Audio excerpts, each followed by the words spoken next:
Muling nagpakasal ang celebrity couple na sina John Platt at Isabel Oli bilang bahagi ng kanilang 10th wedding anniversary celebration.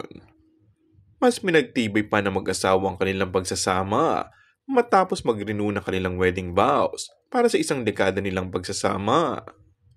Makikita sa Instagram page ng Nice Print Photography ang mga litrato na sa muli nilang pagpapakasal na ginanap sa pagmamayari nilang Naomi Sanctuary Resort sa Balete, Batangas.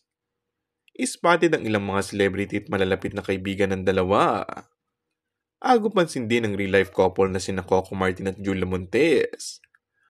Bridesmaid look nga sa kanyang pink outfit dress ang aktres at kitang-kitang blooming at masayang-masaya ito ngayon.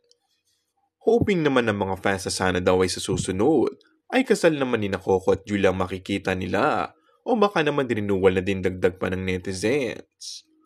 Matagal na ngang napapabulit ang ikinasal na ang dalawa, ngunit wala namang pagtanggi o pag-amin sa tuwing tinatanong ito sa mga interviews nila.